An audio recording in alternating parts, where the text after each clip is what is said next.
Welcome viewers, Das ডেলিকেসিতে আজকের recipe কাঁচকলার কোপ্তা। আসুন দেখুন কিভাবে এটা আমি বানাচ্ছি। রেসিপিটির জন্য আমি 3টে কাঁচকলা নিয়েছি। আপনারা আপনাদের বাড়ির সদস্য অনুযায়ী সেভাবে হিসেব করে কাঁচকলা নেবেন। এরপর কাঁচকলাগুলোকে আমি প্রত্যেকটা কাঁচকলাকে 4টে করে টুকরো করেছি এবং খোসা শুদ্ধ রেখেছি। এই খোসা শুদ্ধ আমি এটাকে সেদ্ধ করে নিয়েছি। এবার আমি রেসিপিটি বানাবো।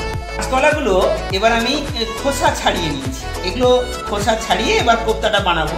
এই কোপ্তা বানানোটাই হচ্ছে এর প্রথম কাজ। 2টো স্টেপে কাজ হবে। প্রথমটা হবে কোপ্তা বানানো, তারপর আমি কারিটাই যাব। তো এই কোপ্তাগুলো আমি প্রথমে বানানোর জন্য কাঁচকলার সঙ্গে একটা মাঝারি মাপের আলু আমি সেদ্ধ করে নিয়েছি এবং এই আলুটা এর মধ্যে দিয়ে দিলাম। এরপর যেটা দিতে হবে সেটা হচ্ছে এর মধ্যে আমাকে 1 চামচ বেসন আমি ওর মধ্যে দিয়ে দিলাম।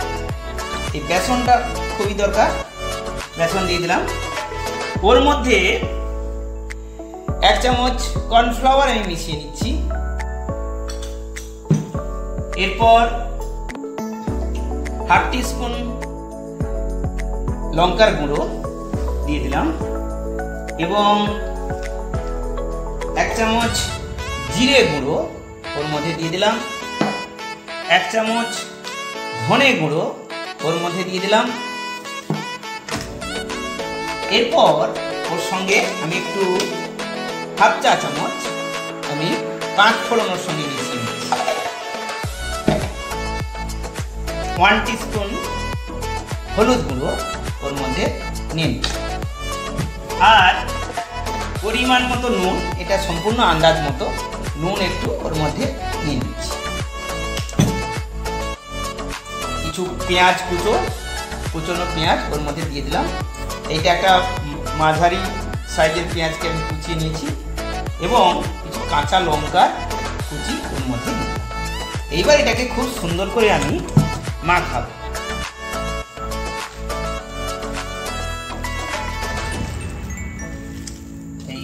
মাখিয়ে এটাকে ছোট ছোট বলের সাইজে আমি কোপ্তাগুলো বানাবো।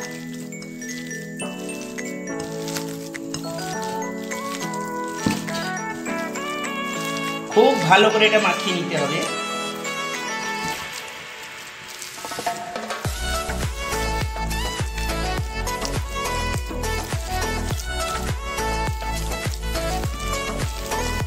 প্রয়োজনে বেসন দিয়ে একটু অ্যাডজাস্ট করে নেওয়া যেতে পারে বলগুলো করার সময়। এবার এই সাইজগুলো আপনাদের নিজেদের মতো করে সুন্দর করে বলগুলো এইভাবে আপনারা বানিয়ে নেবেন। আমি আরও পুরোটাকেই বলগুলো বানিয়ে নিচ্ছি। এইভাবে ছোট ছোট বল করে বানিয়ে নেব। আমি কোপ্তাগুলো বানিয়ে নিয়েছি। এরপর আমি কারিটাকে বানাবো। গরম করে নিয়েছি। এবার আমি ওর মধ্যে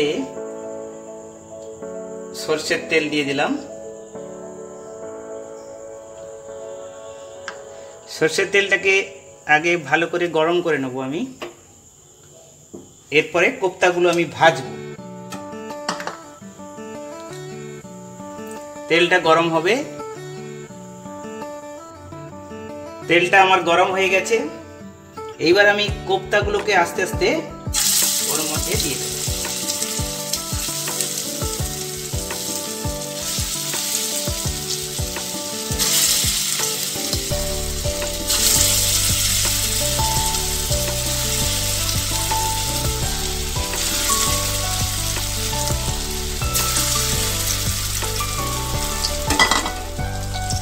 আস্তে আস্তে কোপ্তাগুলোকে মিডিয়াম হিটে এটাকে ভাজতে হবে।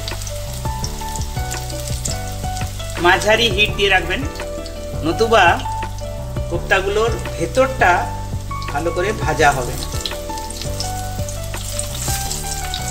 আস্তে আস্তে করে উল্টে দিতে হবে।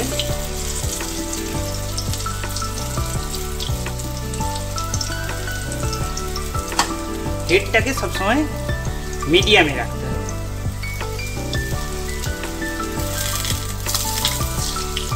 আস্তে করে বলগুলোকে উল্টে দেবো।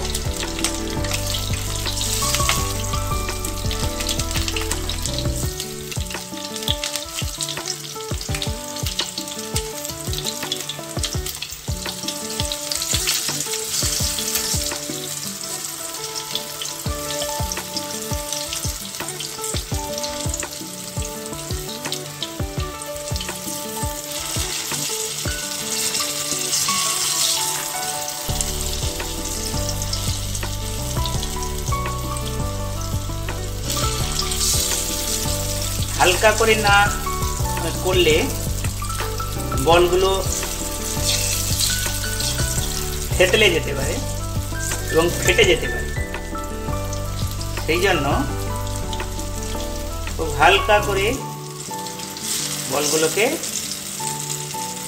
উল্টে পাল্টে ভেজে নিতে হবে।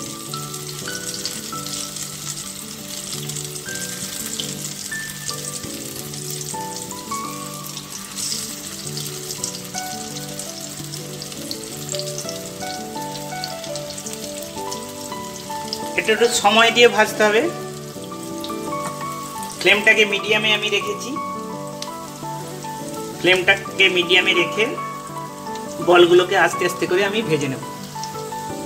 আপনারা দেখছেন কোপ্তাগুলো একদম সুন্দরভাবে ভাজা হয়ে গেছে।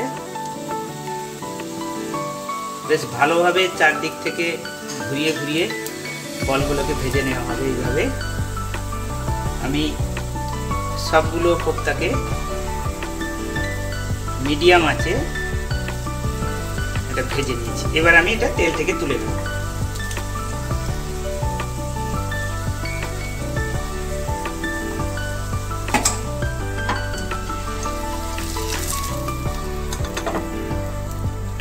একদম ছেঁকে তেলটাকে তুলে নিচ্ছি। ওই গরম তেলটার মধ্যেই আমি দুটো এলাচ ওর মধ্যে দিয়ে দিলাম, দুটো লবঙ্গ এবং একটা দারচিনি দিয়ে একটু শর্ট করে নিচ্ছি।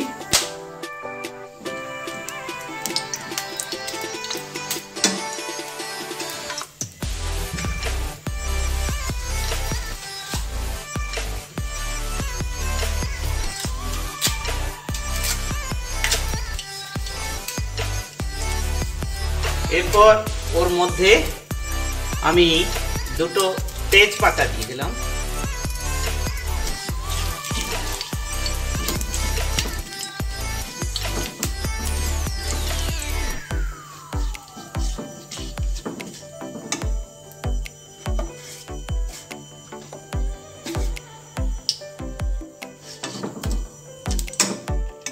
ফ্লেমটাকে একদম সিমে রেখে এইটা ভাজতে হবে। এবার একটুখানি আমি হাফ টিস্পুন জিরে গুঁড়ো ওর মধ্যে জিরে দিয়ে দিচ্ছি, গোটা জিরে।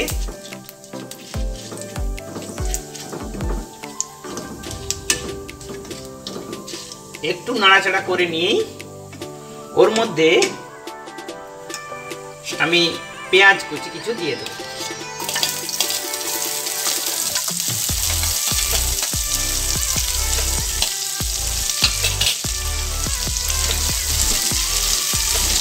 এবার এই পেঁয়াজগুলোকে আমি সুন্দর বাদামি করে ভেজে নেব।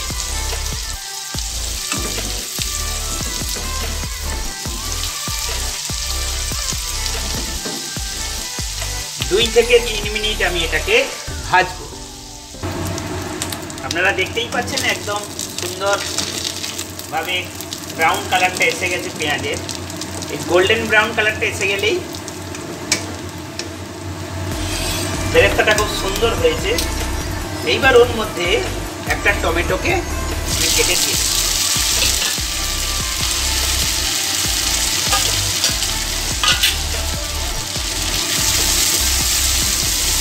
এটাকে আমি আরো 2-3 মিনিট শর্ট করে নেব।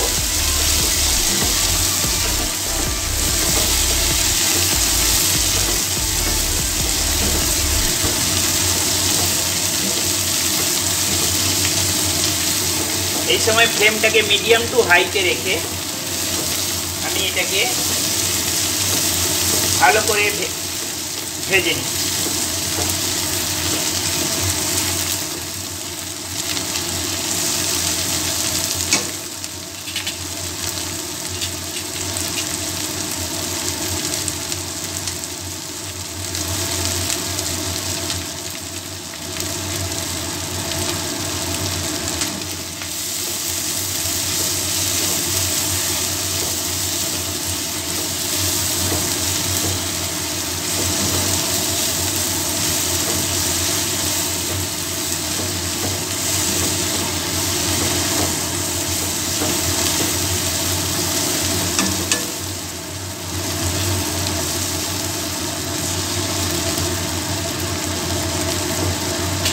খুব সুন্দরভাবে ভাজা হয়ে এসছে। এবার ওর মধ্যে আমি 1 চামচ রসুন বাটা এবং 1 চামচ আদা বাটা ওর মধ্যে দিব।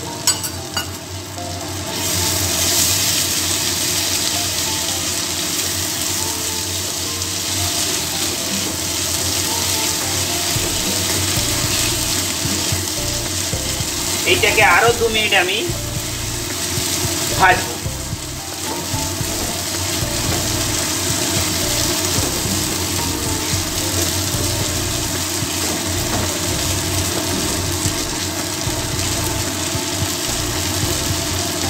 ফ্লেমটাকে একটু মিডিয়ামে রেখে এটাকে আমি সুন্দর করে ভেজে নেব।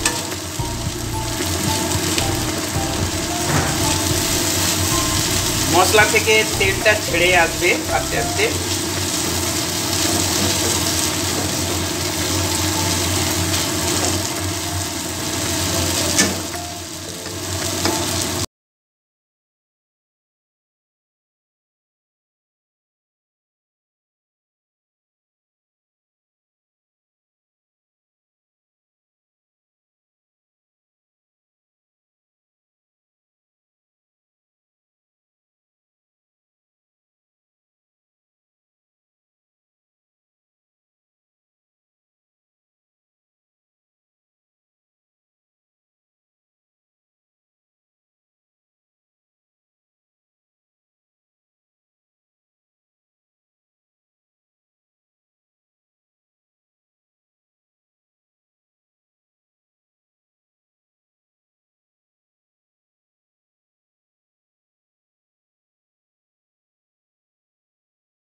গ্রেভিটা রেডি হয়ে এলে তারপর কোপ্তাগুলো দেবেন। কোপ্তাগুলো দেওয়ার পর আরও 3 থেকে 4 মিনিট এটাকে ফোটাতে হবে।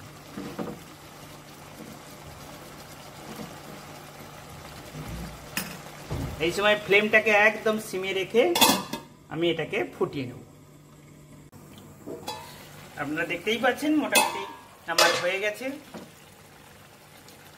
রান্নাটা, একদম ঘন হয়ে গেছে গ্রেভিটা এবং কোপ্তাগুলো খুব সুন্দরভাবে সেদ্ধ হয়ে গেছে। এইবার এটাকে আমি নামিয়ে নেব এবং একটা পাত্রে ঢেলে নেব। কড়াই থেকে আমি ঢেলে নিয়েছি পাত্রে। এইবার ওর মধ্যে আমি একটু ঘি যোগ করে দিচ্ছি। এই ঘিটা আপনারা রান্নার শেষে দিয়ে দিতে পারেন কড়াইতেই। আমি শেষে ঘিটা এর মধ্যে দিয়ে